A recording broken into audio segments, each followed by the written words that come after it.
Me corresponde de los temas, de los 24 temas que están asignados al programa de anatomía patológica, me corresponden dar 12 temas. En la clase pasada, a los dos grupos anteriores, les di la parte de, no le di enfermedades generales, sino que les pasé a otro tema, que es el tema 8, que es lo que corresponde a vasos sanguíneos. ¿Okay? La metodología a utilizar es la siguiente. Lo primero que vamos a ver es la parte de la anomalía congénita del aparato respiratorio. En segundo lugar, las neoplasias, los procesos inflamatorios y en tercer lugar, los tumores de pulmón, clasificándolo en tumores benignos y tumores malignos. ¿Okay? La siguiente. Lo primero que vamos a ver aquí es la parte de las anomalías congénitas, entendiendo ya que como ustedes ya vieron la parte de anatomía humana y la parte de histología, tienen base para poder entender lo que es la parte de anatomía patológica, que es la que se relaciona con los procesos inflamatorios y neoplásicos y que dan origen a una serie de síntomas y signos, que es lo que se conoce con el nombre de enfermedad. ¿Okay? Entonces, entre las anomalías congénitas del aparato respiratorio, yo les hablo aquí de lo que es más frecuente, de lo que ustedes van a ver con mayor frecuencia en la parte clínica, en la parte médica. ¿Okay? Entre los cuales tenemos, en primer lugar, los quistes broncogenos, los quistes alveolares y las enfermedades quísticas bronquiales. ¿Okay?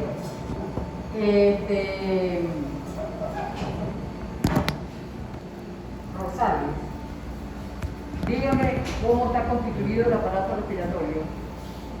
Se divide en vías respiratorias superiores y vías respiratorias inferiores. Comenzamos con lo que es rinofaringe, laringe, tráquea. La tráquea se va a enfocar en bronquio principal izquierdo, bronquio principal derecho, y eso va a tener una segmentación, y cada segmentación va a estar dispuesta en cada uno de los lóbulos pulmonares.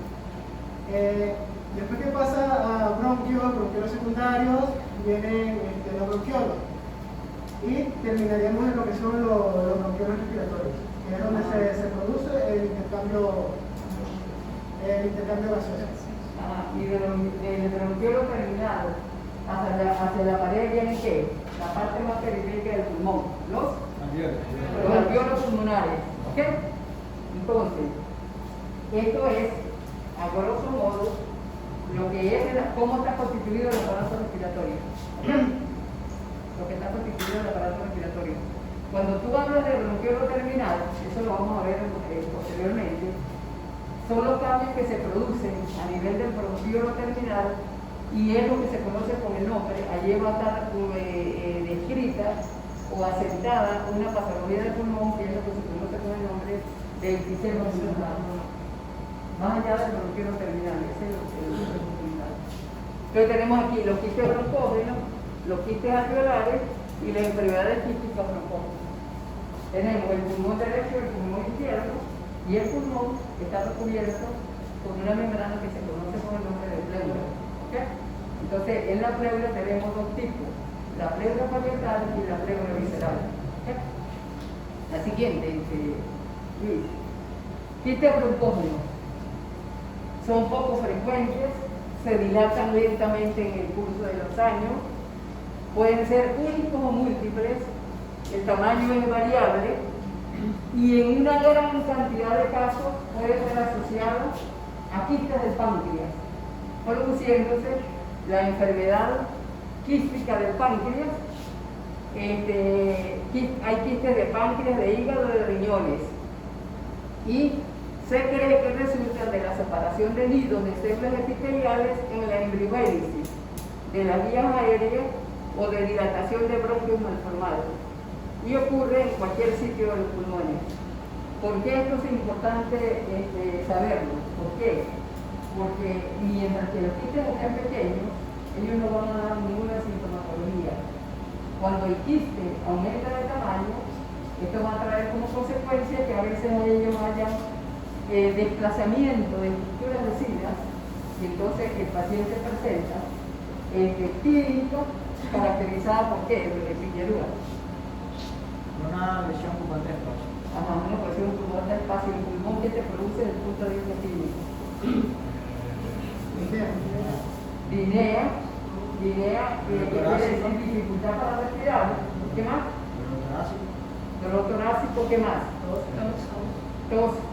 Tos seca o productiva.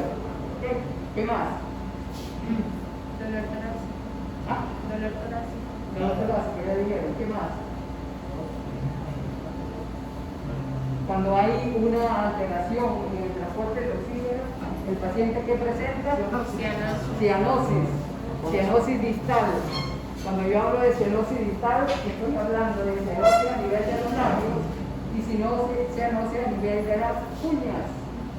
Eso es la cianosis que se produce en este tipo de pacientes. Y en última instancia, estas lesiones que son benignas, cuando crecen, se pueden, hay que hacer el diagnóstico diferenciado con un tumor maligno, un tumor de tipo maligno. La siguiente. Aquí tenemos los quistes alveolares, que es la segunda entidad que se caracteriza porque son múltiples, el diámetro es variable, las paredes en un estadio temprano, en un estadio inicial, estas paredes de los quistes son delgadas, frágiles y mal circunscritas. Lo que pasa es lo siguiente, que a medida que el tiempo pasa, puede haber infecciones recurrentes, hay un engrosamiento de la pared, lo que trae como consecuencia que esto generalmente lleva a un cambio que ustedes lo vieron en inflamación y que se conoce con el nombre de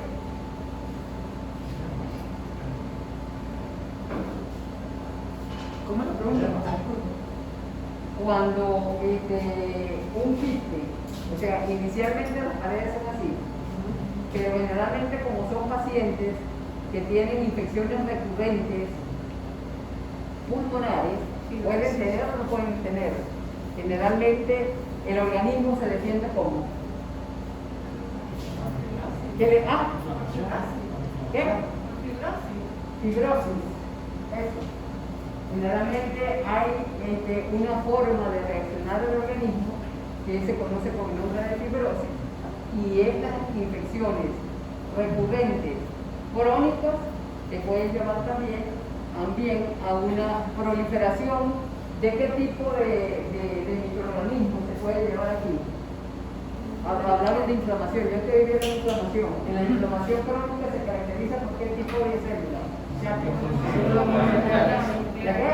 Células mononucleares. Células mononucleares, ¿qué más? Macrófagos, ¿qué más? Células plasmáticas. Y células plasmáticas, ¿y qué más? Fibroblastos, eso es inflamación de tipo crónico, ¿ok? Si es una inflamación de tipo agudo, generalmente son los polimorfos nucleares los que entran en esa reacción aguda. Lo que uno ve son polimorfos nucleares, ¿ok? Ven neutrófilos, exilófilos, basófilos. ¿Okay?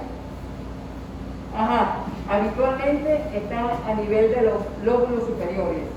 ¿Cómo se llama la parte más arriba del pulmón, la que queda aquí arriba? ¿El ápice o qué? ¿Tiene otro nombre? Vértice del pulmón. Generalmente es donde se observan los casos de tuberculosis. Allí es generalmente los vértices del pulmón, en donde se origina. En los casos de tuberculosis, ¿quién sabe aquí qué es lo que primero que se produce? Cuando hay una primoinfección tuberculosa. Fiebre. Ah, Fiebre. pero yo estoy hablando del pulmón. Hay fiebre, hay bueno, toda la clínica es una TBC. Pero en pulmón, desde el punto de vista macroscópico, ¿Qué se produce allí? Cavitación. Cavitación, eso es una etapa de allá. Primero se produce el complejo de Ghon.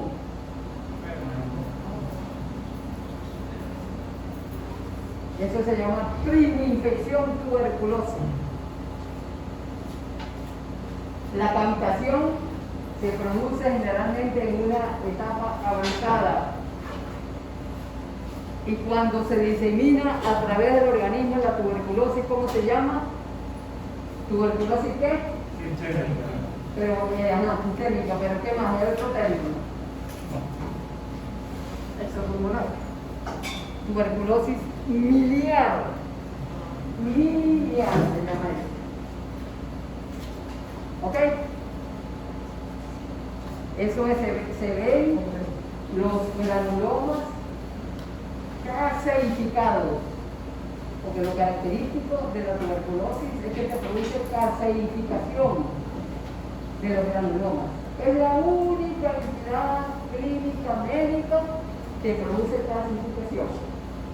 La tuberculosis también te produce granulomas, la sarcoidosis, el calazar, todos esos procesos inflamatorios que pueden dar origen a granulomas. Pero el único que se calcifica es de la tuberculosis. La siguiente. Importancia de los quistes, lo que yo le decía ahora. ¿Por qué son importantes estos quistes? A veces son hallazgos casuales. Y a un paciente le hacen una radiografía de tórax y se ve a nivel del pulmón, ya sea a nivel del vértice o donde se vea, una dilatación del parénquima.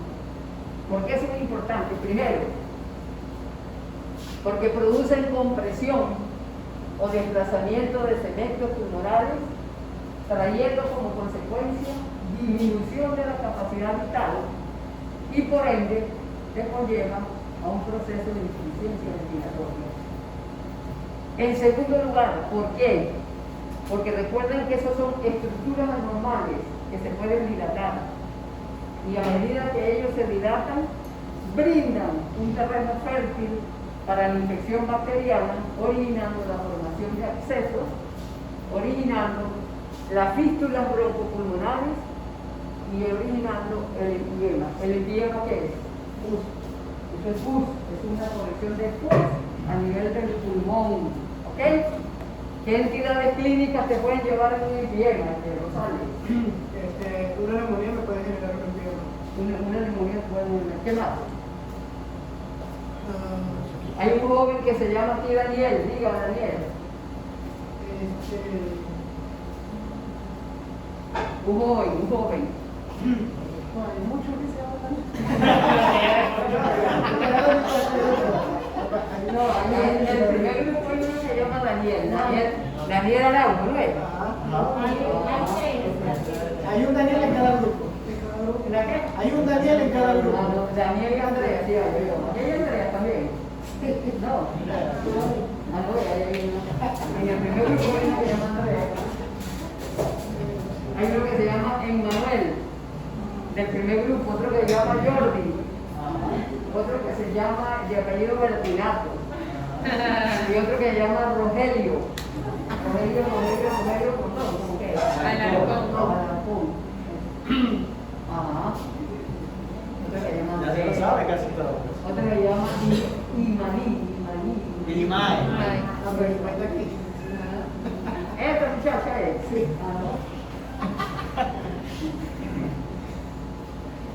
Ajá, ¿qué más, muchachos? El dijo neumonía. ¿Qué otra entidad clínica? Un cáncer de pulmón. El cáncer de pulmón te puede llevar a un empiema. Cualquier tumor en el mediastino, de esófago. Cualquier tumor en el mediastino te puede llevar a un empiema. ¿Ok? Ajá. Esto conlleva dilatación quística progresiva, produciendo ruptura de los vasos y produciendo hemorragias, que se conoce por el nombre de hemoptisis. ¿Qué hay? Dígame la diferencia clínica entre una hemoptisis y una epistasis. La hematemesis. La hemoptisis es tos con sangre, epistaxis es la de sangramiento nasal y hematemesis es vómito con sangre. Vómito de sangre, vómito en con alimentos, ¿entiendes? Se llama hematemesis. ¿Okay? La rotura de los quistes, ¿qué te puede llevar? Te puede llevar a un neumotórax y te puede llevar a un enfisema pulmonar intersticial. La siguiente.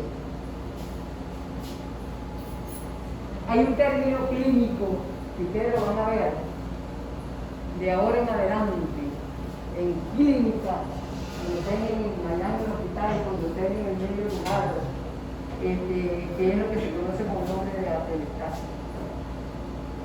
Atelectasia es la expansión incompleta de los pulmones o colapso del parénquima pulmonar inflado.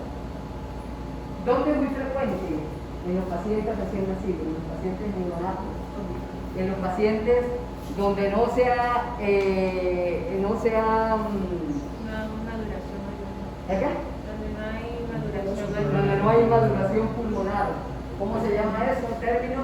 Síndrome de Distrés respiratorio, pero ¿cómo se llama cuando tú ves al microscopio que hay que rodea los alveolos y rodea todo el parénquima pulmonar? Se conoce con el nombre de, que está relacionado con eso, surfactante pulmonar o membrana ¿qué? Membrana hialina. Eso se ve en el microscopio. Tú ves los alveolos recubiertos por una membrana rosada que impide que el paso del aire. Eso se llama surfactante pulmonar o membrana hialina. ¿Ok? Entonces, puede aparecer al nacer, puede aparecer en los primeros días de vida postnatal y puede ocurrir en cualquier edad. Porque si usted tiene un paciente adulto que está mucho tiempo acostado, que está mucho tiempo inmovilizado, usted tiene que tener en cuenta que la atelectasia puede aparecer. Son zonas que no están aireadas. Entonces, si no hay aire en esa zona, eso te puede conllevar a que haya infecciones allí en ese sitio y de ahí te desencadena un proceso infeccioso, produciendo hasta la muerte del paciente. ¿Okay?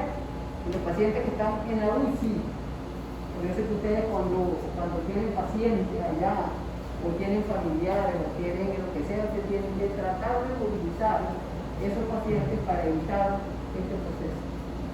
Una pregunta, ¿y también se puede ver una fibrosis pulmonar? Claro, ¿Y en el ECO? también se puede ver. Todas esas patologías están asociadas. ¿Ok? Ajá, la siguiente.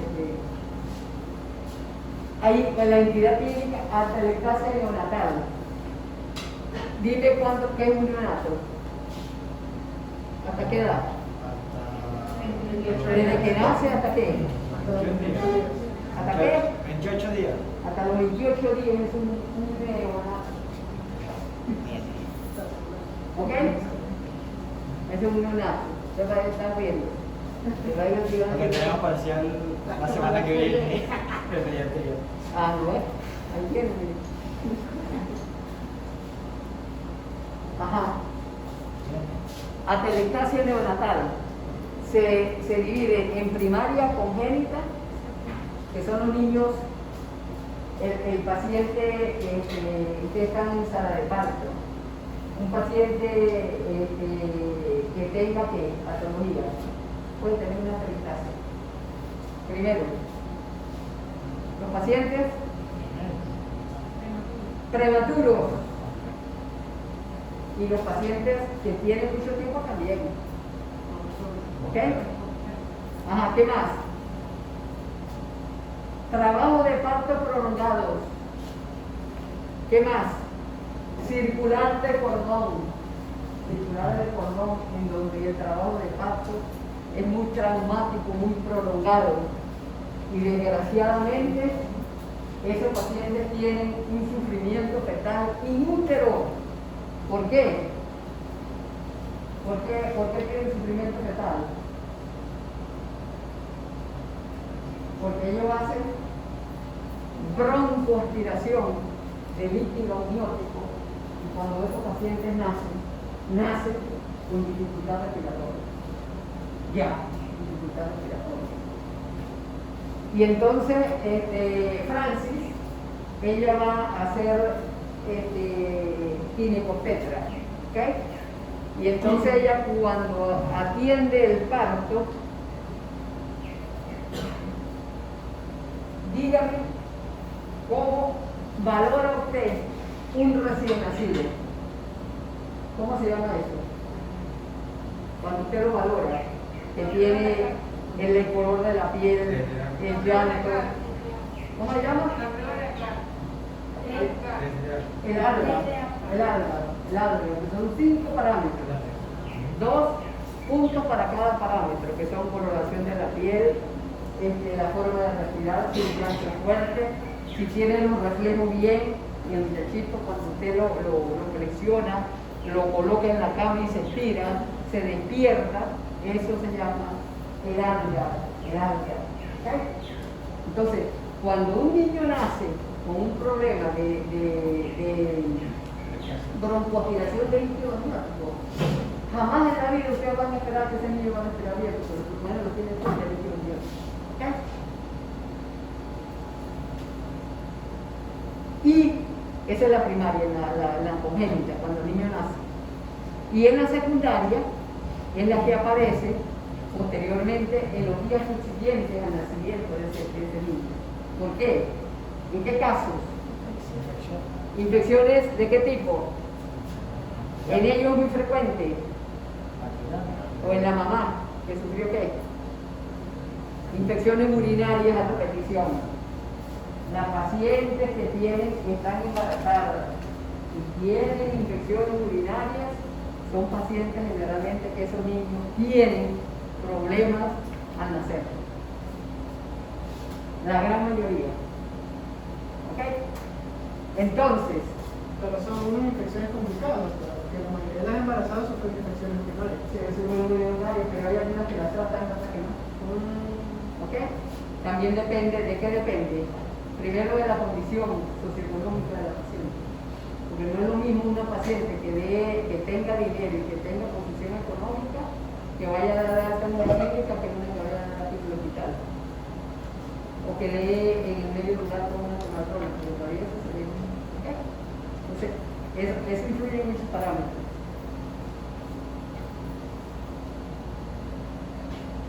Tenemos atelectasia primaria, es cuando no se establece respiración adecuada en el momento del nacimiento.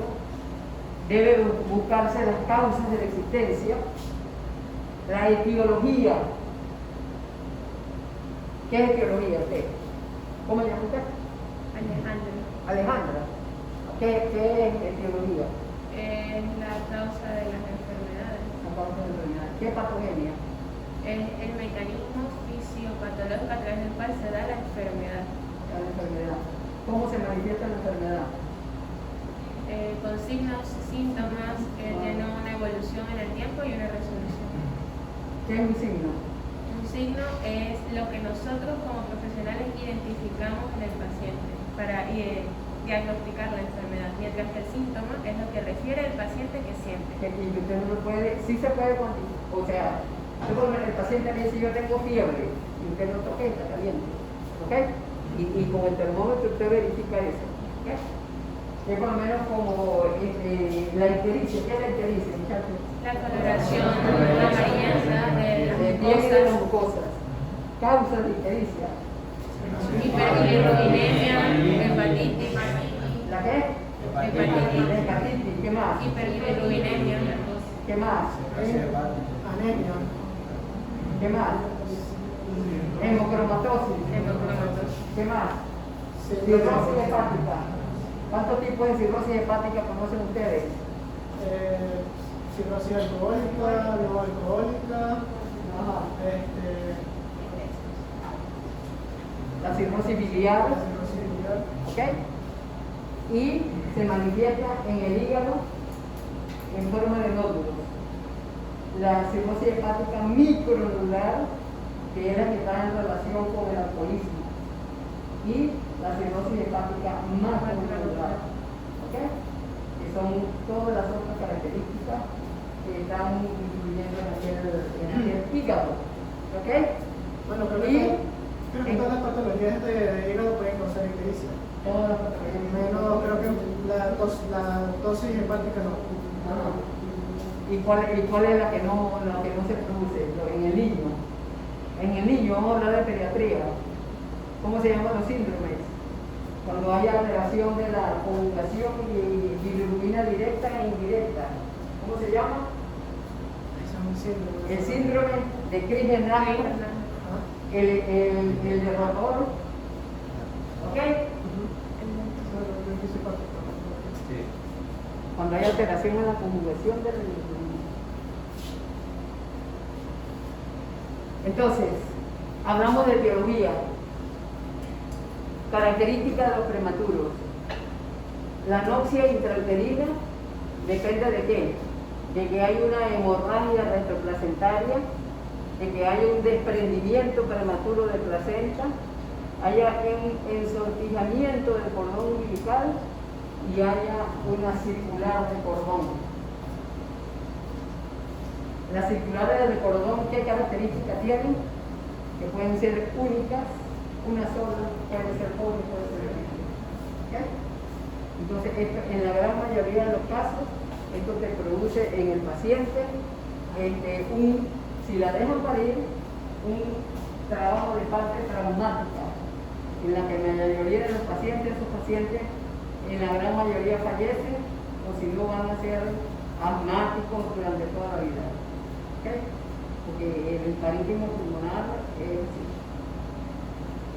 Otra cosa importante que les quiero decir,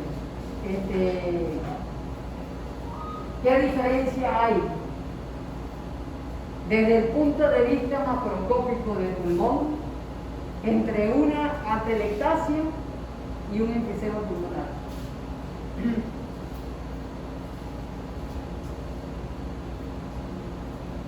Presencia de líquidos. La atelectasia va a afectar lo que es la expansibilidad pulmonar, mientras que el enfisema se va a encargar directamente del alveolo, va a afectarme lo que es el sistema de perfusión, Eso es una causa. obstruyéndolo. Pero más importante que eso. En la atelectasia no hay daño del parénquima pulmonar. Cuando cesa el proceso etiológico, ese parénquima pulmonar vuelve a su estado inicial. En cambio, en el enfisema no. En el enfisema hay ruptura de las paredes alveolares, lo que trae como consecuencia que hay destrucción del parénquima pulmonar, específicamente a nivel de los alveolos. Esa es la característica más importante que se puede presentar. ¿Cómo están los pulmones?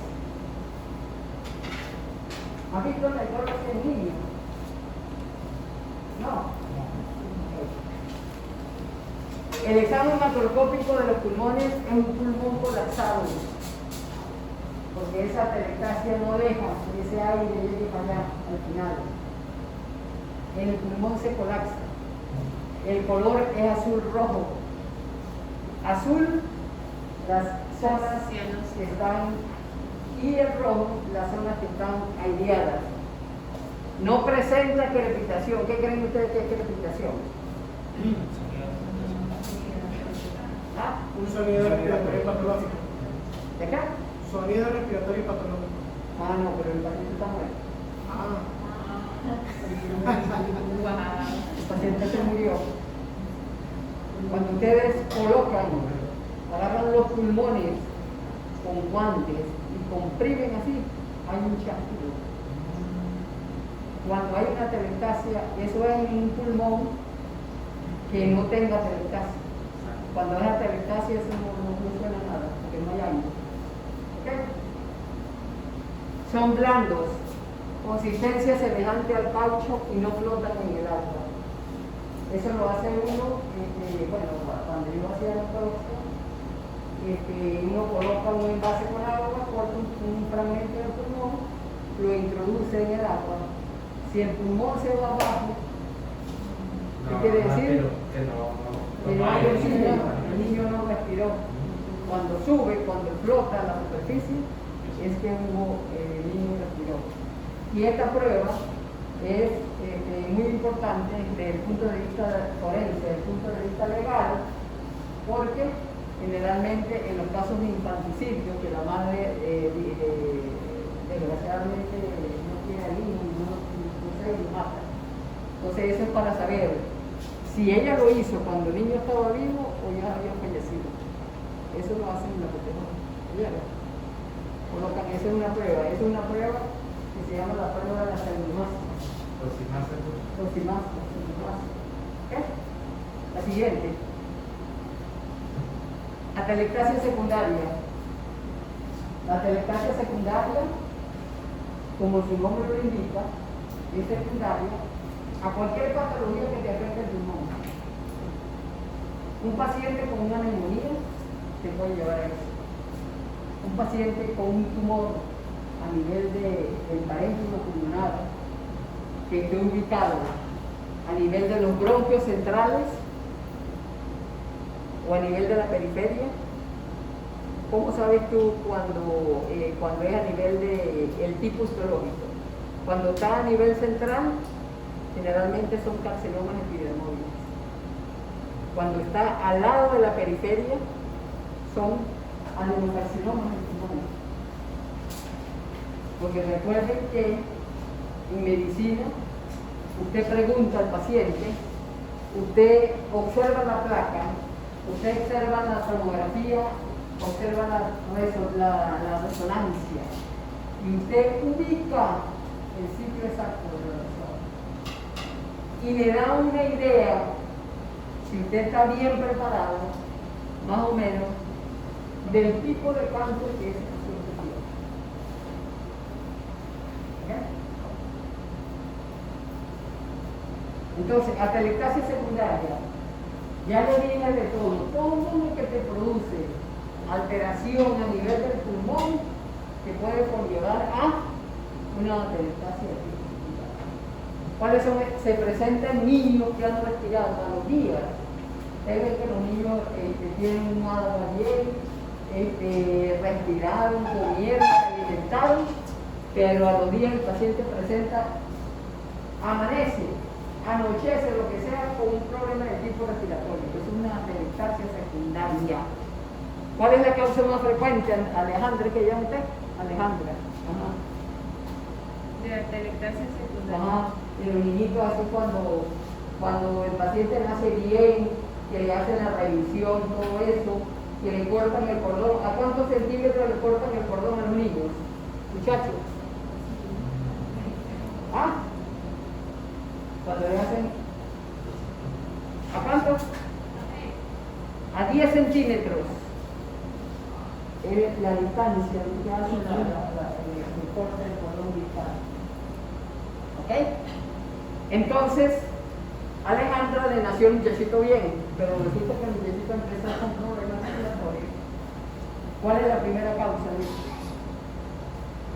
Alergia o No, a los días, a los 3-4 días el muchachito empieza con dificultad respiratoria, taquipnea,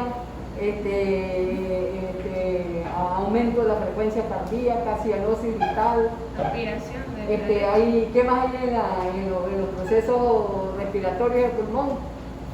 Desde el punto de vista físico del paciente. ¿Ah? Le falta, no sé qué le falta. ¿Qué? No sé qué le falta. No, sí le falta mucho. Le falta. Ya dijo taquipnea, ya dijo. Ajá, pero el paciente examinado, yo lo siento que usted. ¿Y qué le veo yo a usted? Si usted tiene dificultad respiratoria. taquicardia. ¿Ah? Taquicardia. No, pero yo lo estoy viendo, taquicardia tengo que ocultarlo. A menos que yo le vea la punta del corazón y que sea flaco y yo le vea que aumenta la frecuencia, pero no, yo lo veo a él, usted. Y tengo un problema respiratorio. Dígame qué tiene. Expansión torácica. ¿La qué? Expansión torácica. ¿Qué? Respiración para O dos. sea, ¿Qué más me veo, muchachos? ¿Ah? Tiraje intercostal, hay tiraje Pues si es respiración. sifoideo aquí, si es y hay tiraje para acá. paradójica, es abdominal. ¿Ok? ¿Y qué más? El paciente está qué? Está sudoroso, está pálido. ¿Ok? Eso es signo que usted tiene que, mire, muchachos, la gran mayoría de los diagnósticos en medicina, porque cuando los médicos de antes ellos no tenían ni resonador, ni tomografía, ni nada, ellos examinaban al paciente y daban los diagnósticos. Pero Emilio Carrillo, que se llama aquí, ese era clínico, ¿entiendes? Entonces, el 90% de los diagnósticos están en que usted haga una buena historia clínica y que deje el celular a un lado. Porque si usted está con ese celular, usted no está atendiendo al paciente. Y eso usted le da una idea exactamente de dónde está la lesión. Doctora, y si el bebé tiene 2, 3 días, ¿cuál sería la causa? ¿Que aspiró leche materna? El paciente que no fue aspirado bien. Las mujeres, las enfermeras, usted tiene que examinar ese paciente, ¿ok? Y cuando ese paciente no está bien examinado, generalmente usted que le oculta, muchacha Alejandra, a ese paciente. ¿Qué le oculta a usted en la ocultación? ¿Qué le consigue aquí en los pulmones? Si no está bien aspirado, va a tener crepitantes. Bueno, pero crepitante es más que todo un proceso de bronconeumonía, ¿ya? ¿Okay? Va a haber disminución del refugio vesicular. Usted lo oculta. Y va a haber disminución del murmullo vesicular en donde está obstruido eso. Donde está el líquido. En la zona, a la percusión matidez. Va a haber matidez, ¿ok? Pero eso es, el paciente a veces no fue aspirado correctamente y el paciente tiene secreción pulmonar todavía.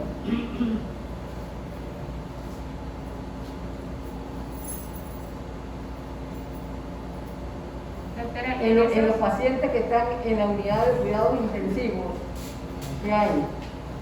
¿Cómo así? Desde el punto de vista pulmonar, ¿qué tienen ellos abolidos? El reflejo de la paz. doctora, y Está intubado. En eso- son pacientes que están a veces están con sedantes, ¿ok? Ellos tienen, eso conlleva, hay una abolición del reflejo de la tos, el paciente no tose. doctora, Y las secreciones se van acumulando, se van acumulando, se van acumulando. reflejo de la tos. Por eso hay que darle Exacto.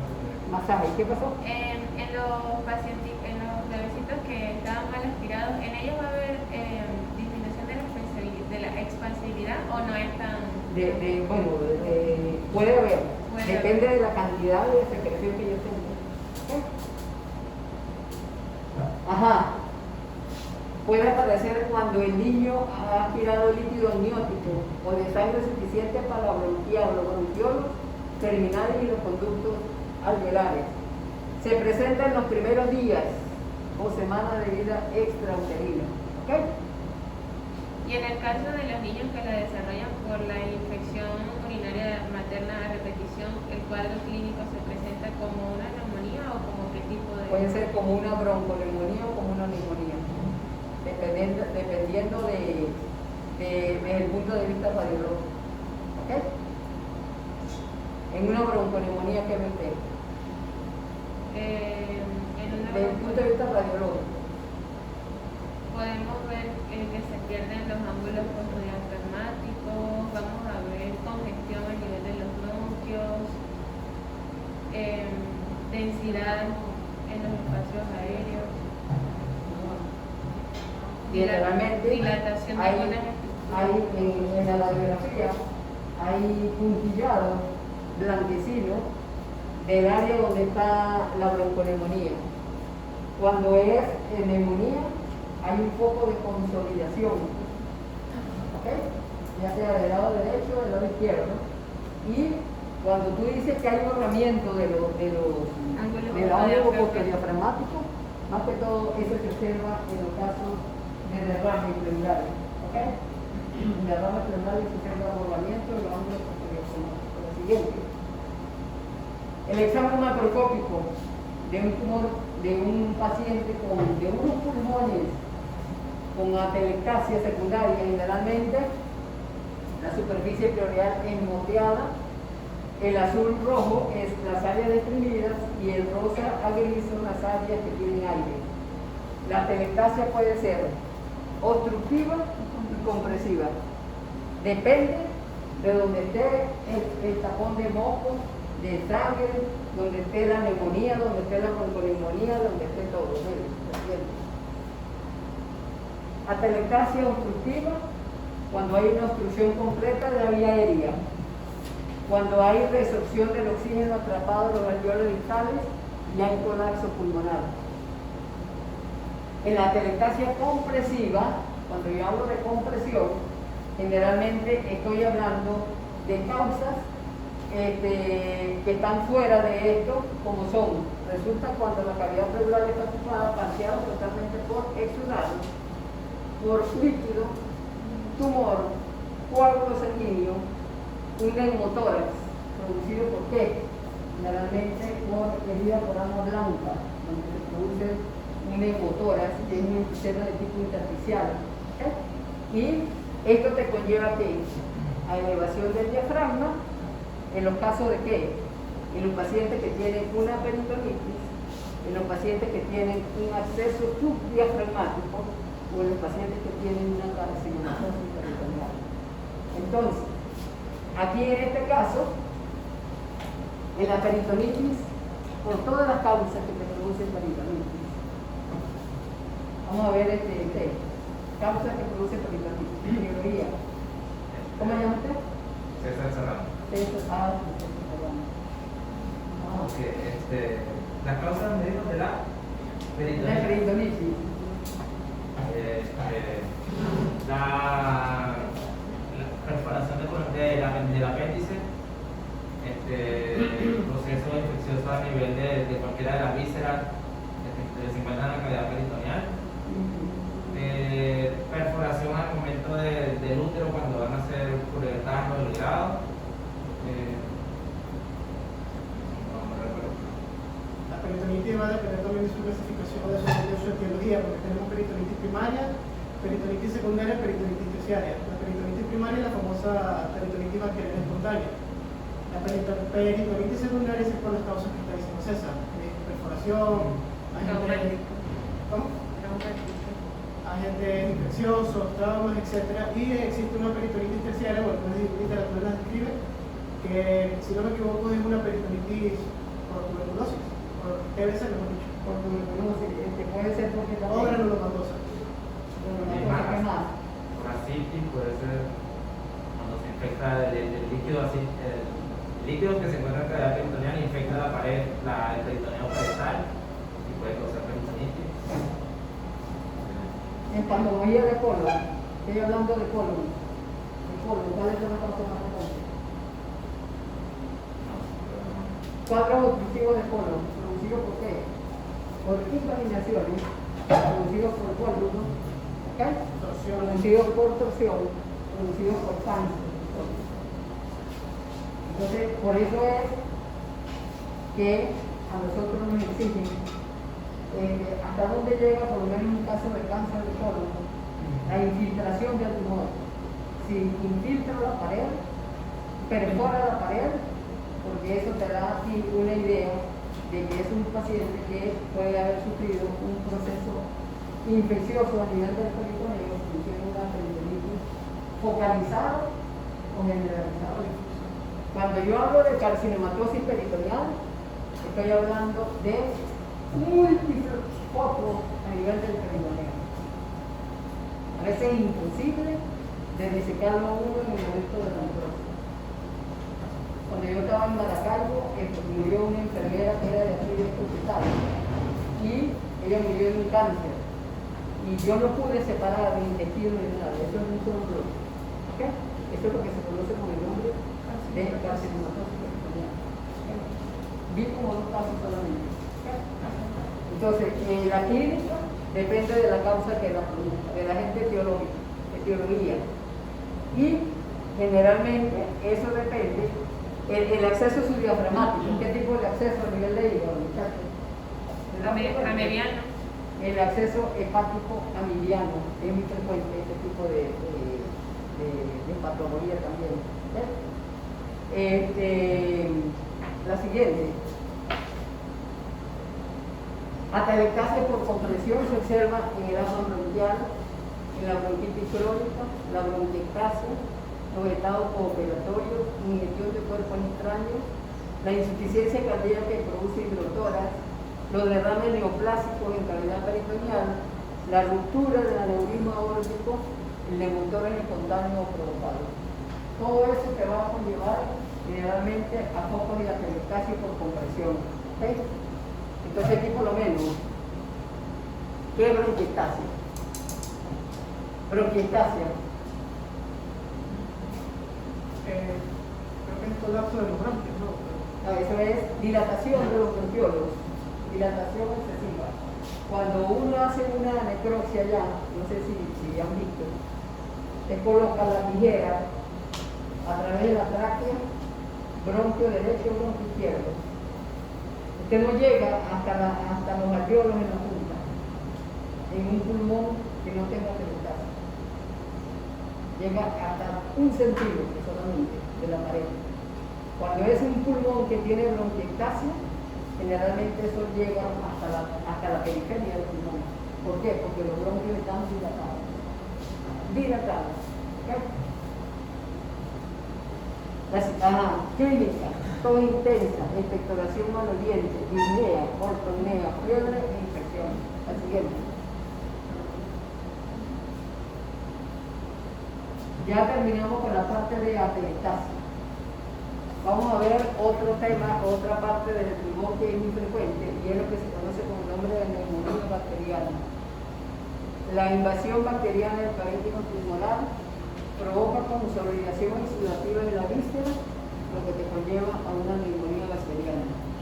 La clasificación se clasifica según el agente biológico, según el carácter de reacción del huésped y según la distribución anatómica de la enfermedad. Tenemos agente etiológico, neumocócica, estafilocócica, estreptocócica, por Klebsiella, por Pseudomonas, por lo que ustedes quieran. ¿Okay? Ese es el agente etiológico. Según el carácter de reacción del huésped, tenemos la reacción supurada y la fibrosa. Y según la distribución anatómica de la enfermedad, puede ser un lobulillo o puede ser lobar o intersticial. Puede afectar el pulmón derecho y el izquierdo. ¿Okay? Y puede, del derecho, puede afectar solamente el lóbulo inferior, por decir algo. Puede afectar el lóbulo superior, el lóbulo medio, o todo el pulmón. ¿Okay? La siguiente. Factores que influyen para que se produzca la neumonía.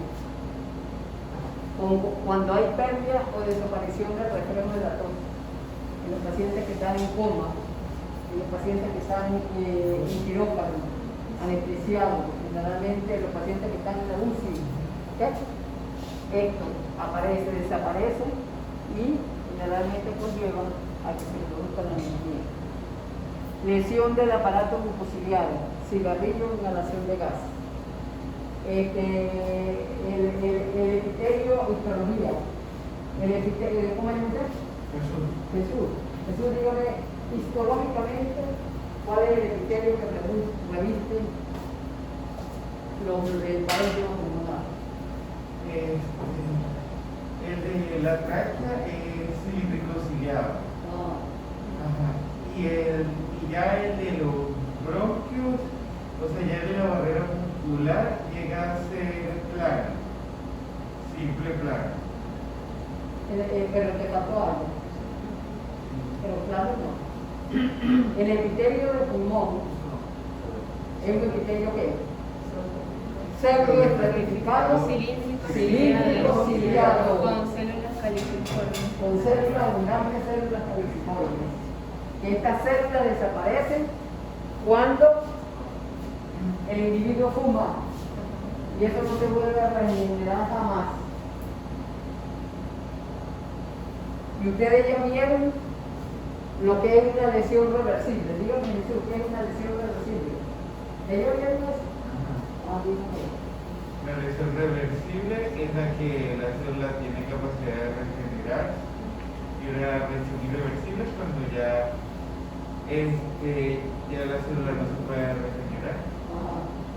Por lo menos los cilios de la célula cilíndrica, esos se van dañando con el humo y se regeneran. En una lesión irreversible que se altera desde el punto de vista fisiopatológico, el caballero que está allá arriba no se cuadra. ¿Cómo es usted? Manuel. Ajá, dígame. En una lesión irreversible, ¿qué es lo que se altera en una lesión irreversible? Desde el punto de vista funcional. La estructura de la célula. ¿Cuál es la estructura de la célula? Retículo plasmático. ¿La qué? Retículo plasmático. El retículo endoplásico. ¿Qué más? Los lisosomas. ¿Qué más? ¿Se altera aquí también? La membrana plasmática. La membrana celular, ¿qué más? No, pero estoy hablando desde el punto de vista de fisiopatología. ¿Se altera qué? Hay una bomba que se llama la bomba de qué? De sodio y potasio. Entonces lo que está dentro sale y lo que está afuera entra al interior de la célula.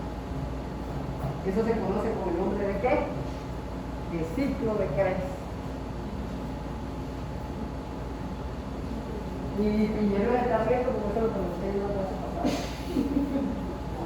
Ya yo lo pillé ya. Entonces se altera la bomba de sodio. ¿Okay? Aumenta la glucólisis. Se produce una serie de reacciones en donde hay un proceso isquémico, toditos que se conllevan. Ok. Hay también interferencia con la acción fagocítica o bactericida de macrófagos alveolares, como es en el caso del alcohol, tabaco, anemia o concentraciones altas de oxígeno.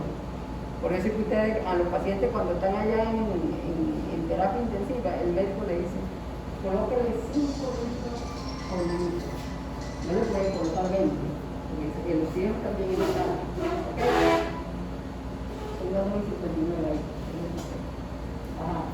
Y hay edema y congestión del pulmón, la siguiente. Bronconeumonía. Porque yo le decía, la bronconeumonía es una lesión localizada, no localizada. Frecuente, esta patología es frecuente en las edades extremas de la vida del ser humano, en los niños y en los viejos. Los viejos, la mayoría mueren por una neumonía, un cuadro neumónico, un cuadro bronconeumonía. ¿Ok? Entonces, es la consolidación focal del pulmón.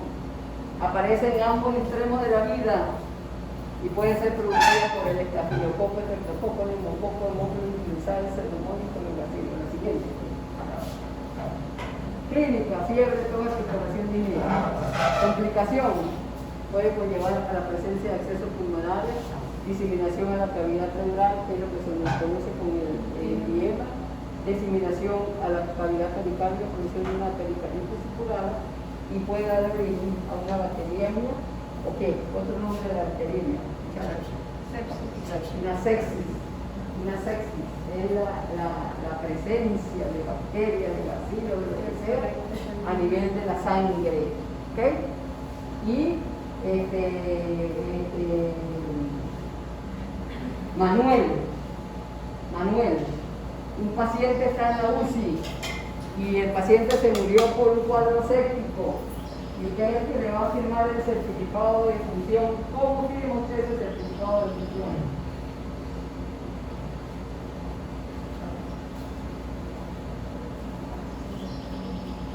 ¿Cómo lo firma? ¿Cómo lo firma? Usted sabe que el certificado de función tiene varias causas, ¿no? Un paciente con una sepsis, ¿de qué se muere? multiorgánico. ¿Ah? Falla multiorgánico. Bueno, ahorita lo firman así. Falla multiorgánica. Se llama. Sí. ¿Qué lleva? Coagulación intravascular diseminada. Porque hay los elementos jóvenes de la sangre del paciente se dañan. ¿Entiendes? Entonces hay consumo de fibrinógeno, consumo de plaquetas, le disminuyen todos los niveles de sangre, de glóbulos blancos, de plaquetas, de todo. Entonces usted tiene que escribir el fibrinógeno, no se vuelve nada. Coagulación intravascular diseminada como causa de muerte. Porque cuando usted, por lo menos, un paciente que usted no tiene una causa directa de la muerte, usted puede escribir falla multiorgánica. Pero ¿cuántos certificados de función? A veces, por lo menos, eso es para el cardiorrespiratorio. Si todos nos morimos por eso. Dejó el corazón de latir y muerto. Entonces eso no se debe escribir. ¿Entiendes? Eso es lo que más se escribe hoy en día. No debe escribir. Pues tenés que escribir coagulación intravascular diseminada. El paciente abajo tiene un cáncer de estómago. Si tiene una biopsia, usted tiene que escribirle estadio 4, por decir algo. Abajo, un paciente diabético. Enfermedades que no tienen relación con esa causa. Si el paciente tiene artritis, usted tiene que colocarlo en el espacio donde no hay relación con la causa de muerte. Si tiene osteoporosis la paciente, igualito.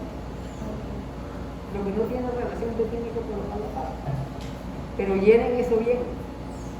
Un paciente que muera de un cáncer de cuello uterino,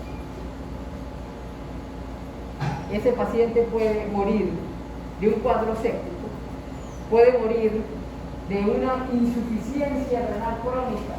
Pues recuerden, porque ese paciente recibió quimio y radioterapia, y la radioterapia y la quimioterapia te lesionan células normales también.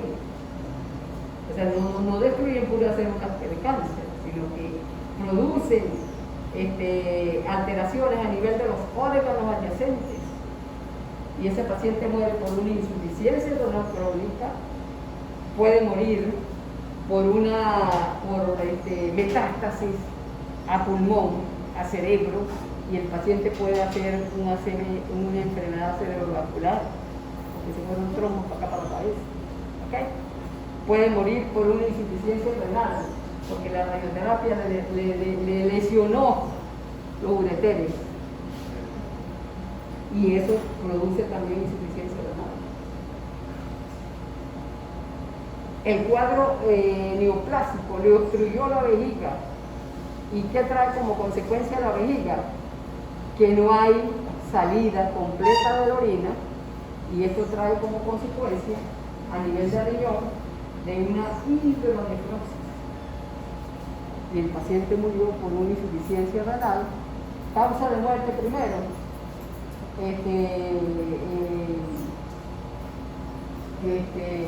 Una carcinomatosis peritoneal.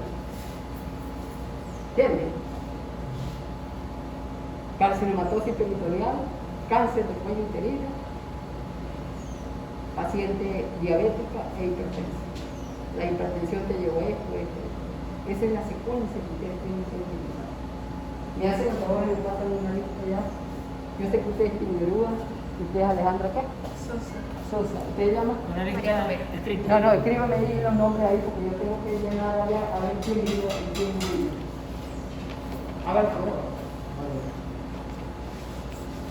Se los paso. Si hay alguna pregunta, me la hacen.